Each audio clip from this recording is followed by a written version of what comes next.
Holy खत्म हो चुकी, लेकिन रंग अब भी कपड़ों पर रह गए हैं।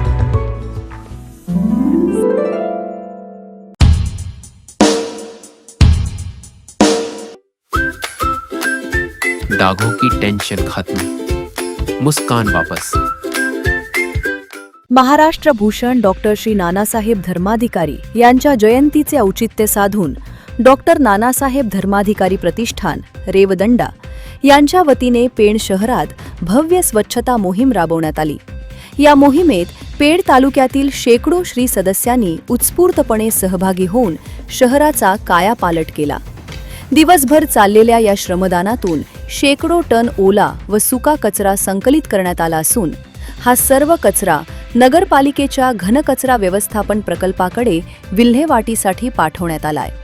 या सामाजिक उपक्रमात पेणच्या नगराध्यक्षा प्रीतम पाटील यांनी स्वतः सहभागी होत श्री सदस्यांच्या कार्याचे विशेष कौतुक केले। प्रतिष्ठानतर्फे राबवण्यात येणारे हे उपक्रम शहराच्या आरोग्यासाठी आणि स्वच्छतेसाठी अत्यंत मोलाचे असल्याचे त्यांनी यावेळी नमूद केले।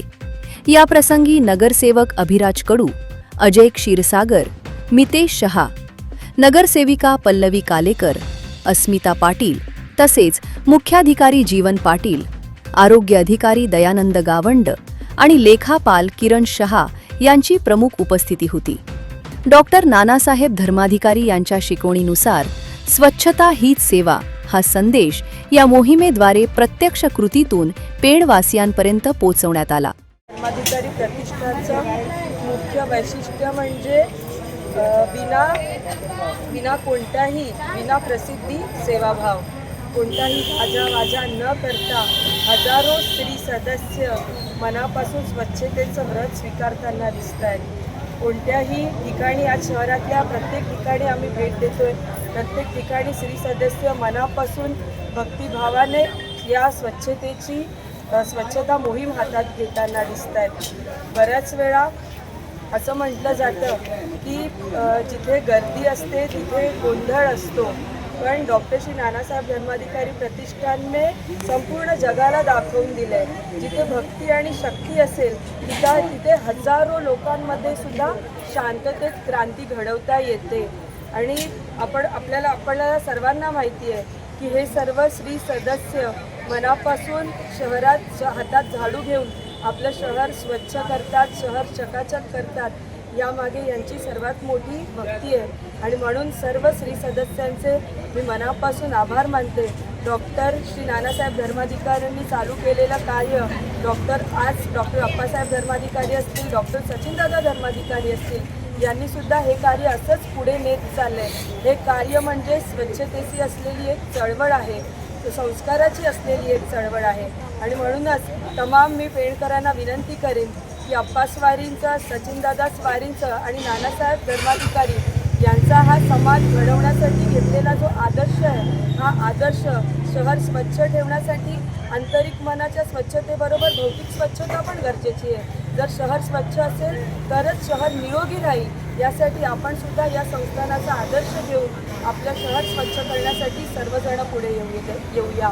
नानासाहेब धर्माधिकारी प्रतिष्ठान हे स्वच्छतेसाठी काम करतंच, पण समाज घडवण्यासाठी बैठकीच्या माध्यमातून मार्गदर्शन करून हजारो कुटुंबांना व्यसनातून मुक्त करून त्यांना सन्मार्ग दाखवण्याचं काम या प्रतिष्ठानने केलं आहे। पर्यावरणाचा समतोल राखण्यासाठी केवळ झाडं लावणं नाही तर ती झाडं जगवणं या दृष्टीने काम करून लाखो झाडं लावण्याचं काम या प्रतिष्ठानने केलं आहे। आरोग्य शिबिराच्या माध्यमातून दुर्गम भागात आरोग्य सेवा कशी पुरवली जाईल यासाठी हे प्रतिष्ठान काम करतंय।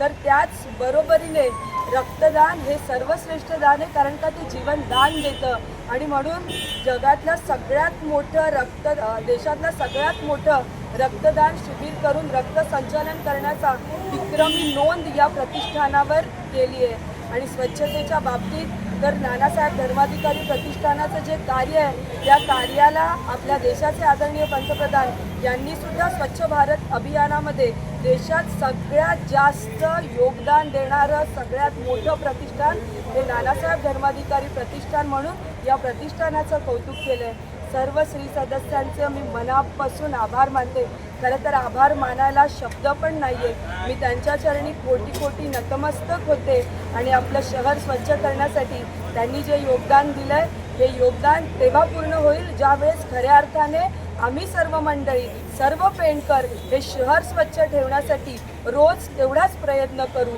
माझं घर, माझं जनोदय कुटुंब, करिता घरासमोरचा विनायक पाटील, परिसर पेण. जरी स्वच्छ ठेवला तरी संपूर्ण शहर स्वच्छ राहण्यासाठी निश्चितच मदत होईल. पुन्हा एकदा अप्पा स्वारींना, सचिनदादा स्वारींना मनापासून वंदन करते. नानासाहेब धर्माधिकाऱ्यांच्या चरणी विनम्र अभिवादन करते आणि तुमचे पुन्हा एकदा आभार मानून थांबते. धन्यवाद.